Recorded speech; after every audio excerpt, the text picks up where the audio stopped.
and welcome to It's All About You, the best show about you on the internet. I am the Dave Walters, life, relationships, and spiritual coach. This is episode number 58, Questions and Answers. Now you may notice that I'm not in my normal location for shooting this because I am on a tour bus in Dallas, Texas. If you saw episode 57, Opportunity, you know that I'm out traveling around doing some merchandising and marketing work with a prominent rock band. So it's actually been a pretty great experience. Let's see, Saturday, I left Los Angeles. I was in Anaheim, California on Saturday, Tempe, Arizona on Sunday, El Paso, Texas on Monday, Amarillo, Texas on Tuesday, San Antonio, Texas on Wednesday, Dallas, Texas on Thursday, and I'm still in Dallas right now. We're leaving for San Antonio tomorrow. So if I missed you in any of those cities, I'm sorry, but my schedule is really crazy, so it's good to be able to just kind of have a minute to stop and rest and reconnect with you guys. Also, I'm not sure if you've heard, I'm doing a weekly radio segment on a radio station where I'm doing coaching and people can call in and ask me questions. It's every Thursday at 2:15 Eastern or 5:15 Pacific, and you can listen in on WLLL, like Larry, WLLLradio.com every Thursday, 2:15 Pacific, 5:15 Eastern. So I've had a lot of questions coming in since I started doing this radio show, especially since I haven't had as much time to write articles since I've been traveling like a wild man. So I want to answer some questions now. So these are questions that have been submitted through FormSpring. Remember, you can ask me anything. You can give your name or you can ask anonymously to FormSpring, FormSpring.com/B Dave Walters. And I'm sorry I'm a little stuffed up. This tour bus is like being on an airplane with all the recycled air. So I feel good, but a little stuffy nose, so I apologize. All right, so number one, if we can cure every illness, why do we get ill in the first place? I have a theory about why people get sick. All illness, all dis-ease is rooted in one of two things. Either repressed emotion or karma from the past. Possibly from past lives if you believe in that, or karma from earlier in this life. Because the body's default natural state is one of health. And something has to go wrong for it to break down. Now, I don't mean that it's not that certain bacteria will make you sick or certain viruses make you sick, because that's absolutely true. But why is it that it affects a given person and not another person? And the reason why that is, again, is repressed emotions or past life karma that are manifesting as this illness. Does that make sense? So I'm not saying the science doesn't apply, because it does. But why does one person get sick but another one doesn't? Why does one person get really sick when another person gets kind of sick? That's what I'm referring to. So the easiest way to get around this is, first of all, to work through your emotions as they manifest right now anyway. Find positive outlets for things. I had a conversation with someone yesterday who was starting to have trouble with dealing with her children, with the realities of being a stay-at-home mother, and she was feeling a lot of pressure and a lot of anger, and it was starting to come out in some unhealthy ways. And as we worked through it, we realized what the situation was. This person was having some difficulties finding a way to express herself, finding a way to express her own creative drive and tap into the person that she was before her children were born. And so that aspect of herself was being repressed within her.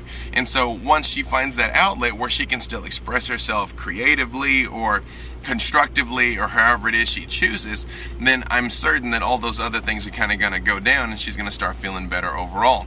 So if you're having some health challenges or what have you, it's a strange thing. This is another reason why I was talking about the past life karma aspect of it. You may or may not believe in reincarnation, but the reason why I do personally is, well, one, it's mentioned in every holy scripture in the world, including the Bible, believe it or not, and it's the only thing that explains why a given person should be born with everything and another person be born with nothing, or a given person be born blind when somebody else is born being able to see. Because everybody comes into this life with something else to learn, and a given person may come into this life and their sole mission is to learn what it's like to be blind, or work off some debt that's been accumulated from the past so that it'll improve them where they're going to the next life, if they go on to, eternity in heaven, or if they have to come back here again, because life is like a school.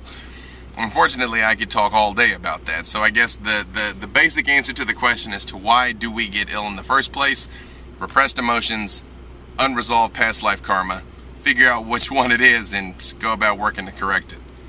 Alright. On a long-distance relationship, if both are thinking and wishing to meet each other soon again, isn't the law of attraction becoming even stronger if two people wish for the same thing?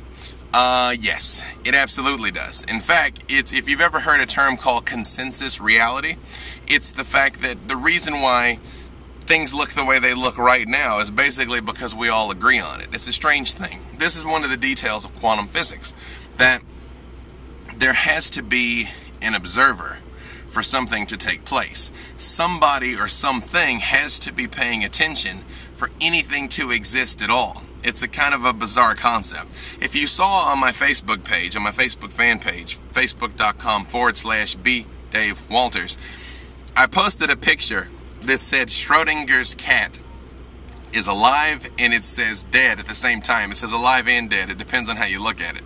The reason why this is, there's a very famous experiment, and I'm going to try and explain this simply, where a man named Edwin Schrodinger, I don't know if I said that right, but he proposed an experiment where he said if you put a cat in a box and you put a vial of poison in that box with the cat, and you put a little timer in there that has a certain chance every few minutes of breaking open the vial of poison and killing the cat, and then you close the box. Until you look in the box, there's no way to know whether or not the cat is alive or dead. You understand? Because if you don't check, you don't know, right? So the cat can actually be considered to be both alive and dead simultaneously. This is Schrodinger's cat. Since you don't know if it's alive or dead, it basically is both alive and dead. You understand? And it doesn't assume either state until somebody actually looks at it. It's a really neat concept once you think about it. And it sounds like some weird science fiction thing, but that's what quantum physics is telling us that our world really, how it is. If nobody's there to look, you know, when people say if a tree falls in the forest and no one's around, does it make a sound? Quantum physics would indicate no, there is no sound if no one was there to listen.